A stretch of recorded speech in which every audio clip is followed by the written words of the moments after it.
अस्सलाम वालेकुम दोस्तों, मेरा नाम डॉक्टर अली असगर है और आज की इस वीडियो में हम डिस्कस करने जा रहे हैं self assessment questions of first year chemistry सिन टेक्स्ट बुक।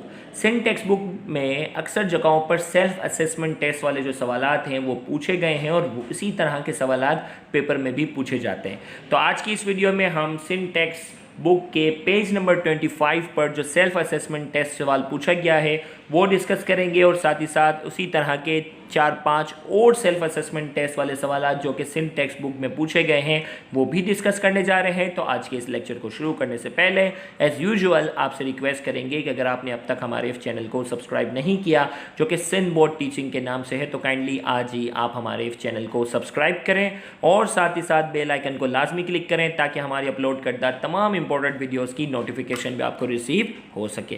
तो आइए हम स्टार्ट करते हैं। आज का सबसे पहला सवाल, how many electron proton and neutron are present in zinc. Zinc का हमें सिंबल दे दिया गया और इसमें कहा जा रहा है कि इसमें कितने नंबर ऑफ इलेक्ट्रॉन है, कितने नंबर ऑफ प्रोटॉन है और कितने नंबर ऑफ न्यूट्रॉन है वो हमें बताने हैं। तो आइए हम इसके सोल्यूशन की तरफ आते हैं। सबसे पहले हमने यहाँ सिंबल लिखा, जिंक में ऊपर 65 और नीचे है 30। याद रखिएगा नीचे जो भी नंबर होता है वो शो करता है एटॉमिक नंबर को। किसे शो करता है? एटॉमिक नंबर को। और ऊपर जो भी नंबर होता है वो शो करता है मास नंबर को। एटॉमिक नंबर जो होता है वो नंबर ऑफ इलेक्ट्रॉन को रिप्रेजेंट करता है और नंबर ऑफ प्रोटॉन को। मास नंबर जो होता है वो सम ऑफ प्रोटॉन और न्यूट्रॉन, प्रोटॉन और न्यूट्रॉन दोनों के सम को शो करता है। तो एटॉमिक नंबर हमें पता चल गया कि Z30 है तो इसका मतलब नंबर ऑफ इलेक्ट्रॉन भी 30 है और नंबर ऑफ प्रोटॉन भी 30 है। तो number of electron 30, number of proton 30, दोनों का जवाब मिल गया हमें। इलेक्ट्रॉन और प्रोटॉन तो मिल गए। न्यूट्रॉन कैसे मिलेगा? मास नंबर से, क्योंकि मास नंबर दरअकीकत क्या होता है? प्रोटॉन और न्यूट्रॉन का सम। तो प्रोटॉन तो हमें पता है कितना है 30, तो 65 में से 30 माइनस कर लो तो हमारे पास क्या आ जाएगा? न्यूट्रॉन आ जाएगा। तो हमने कहा ए में से जेड को माइनस करो, यानी मास नंबर में से जेड को माइनस करो, यानी एटॉमिक नंबर को माइनस करो तो हमारे पास आ जाएगा। तो मास नंबर में से 30 को माइनस किया तो कितना आ गया? 35। ये है हमारे पास नंबर ऑफ न्यूट्रॉन की तादाद।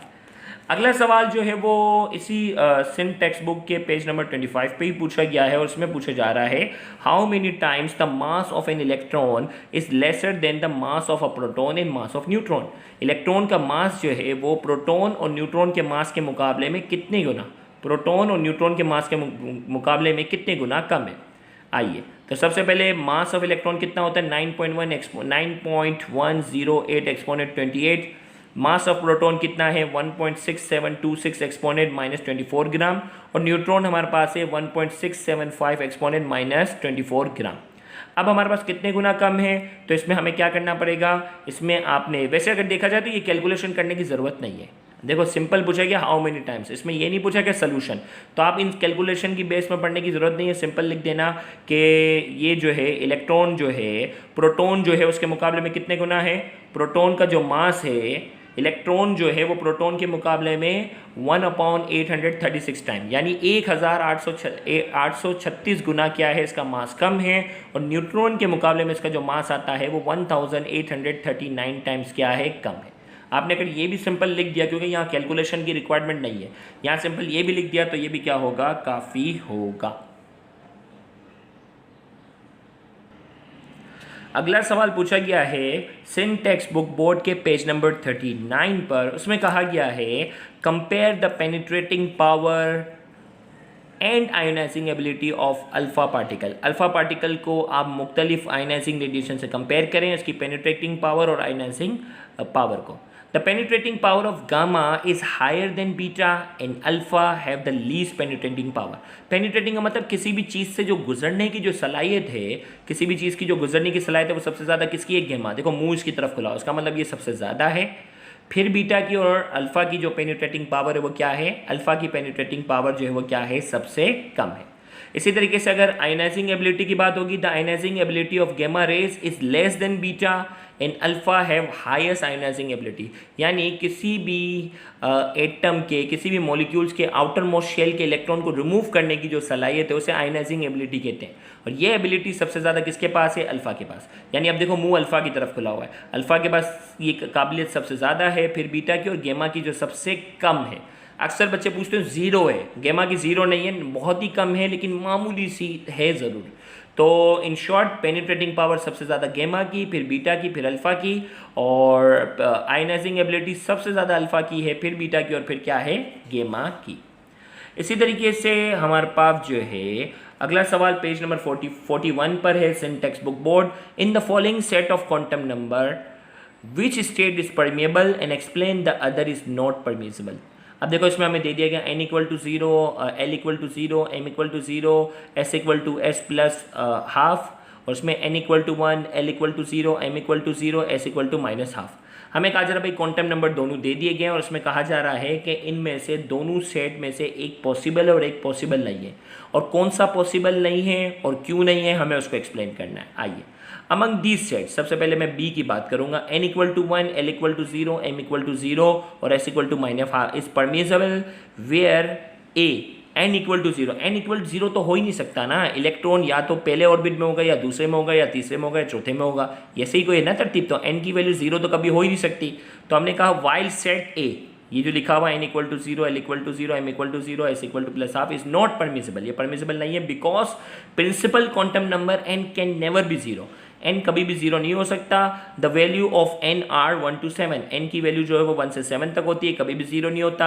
n रिप्रेजेंट एनर्जी लेवल, वो एनर्जी लेवल को शो करता है। Spin quantum number s of both electron can not be same according to Pauli's exclusion principle. और दूसरा इसमें क्या कहा गया है कि s बराबर s के और दोनों प्लस हाफ के, जबकि पॉलीज एक्सक्लूजन प्रिंसिपल के अंदर कहा गया था कि स्पिन क्वांटम नंबर अगर किसी का प्लस हाफ है तो दूसरे का क्या होगा, माइनस हाफ होगा। तो ये भी यहाँ दो गलतियां हैं, n इक्वल टू 0 भी मुमकिन नहीं है और दूसरा क्या है, s इक्वल टू s, यानी दोनों इलेक्ट्रॉन की जो स्पिन है वो क्या है, प्लस हाफ है। तो पॉलीज एक्सक्लूजन प्रिंसिपल के मुताबिक कोई भी दो इलेक्ट्रॉन जो एक ऑर्बिटल के अंदर पाए जाते हैं उनकी स्पिन सेम नहीं हो सकती, एक क्लॉकवाइज मूव करता है और दूसरा क्या है, एंटी क्लॉकवाइज। तो यहाँ दोनों को प्लस हाफ से शो किया गया है, इसीलिए ये सेट पॉसिबल नहीं है, ये वाला सेट जो है वो पॉसिबल है।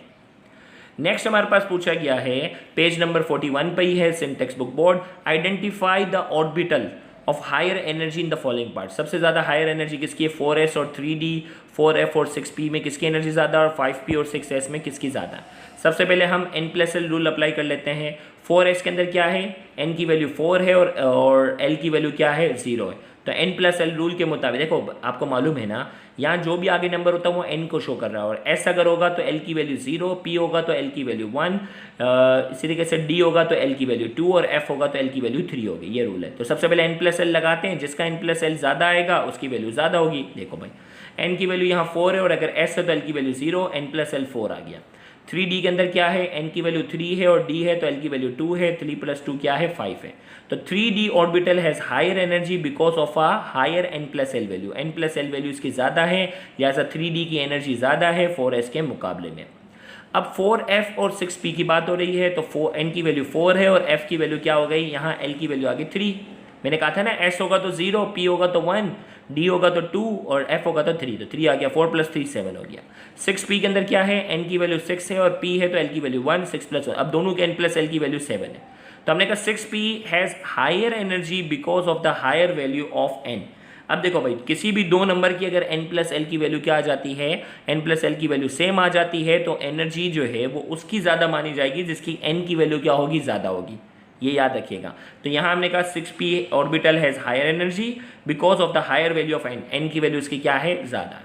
अब 5p और 6s का पूछा गया है, तो 5 में n की वैल्यू 5, p की वैल्यू क्या है 1, 5 + 1 कितना हो गया 6, इसी के 6s में क्या है, n की वैल्यू 6, l की वैल्यू 0, n+l की वैल्यू 6 हो गई।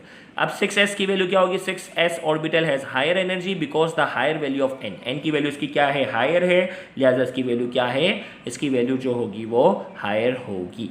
तो ये सेल्फ असेसमेंट वाले सवाल थे, पेपर में ये सवाल इस तरह के आ जाते हैं, तो हमारी कोशिश है कि 1 बाय 1 करके ये सारे सेल्फ असेसमेंट वाले सवाल आपको जो है वो सॉल्व करवा दें, ताकि इनमें से अगर कोई भी सवाल अगर आ रहा हो तो आप आसानी क्या कर सकें, बोर्ड के एग्ज़ाम में कर सकें। थैंक यू वेरी मच, अल्लाह हाफिज़।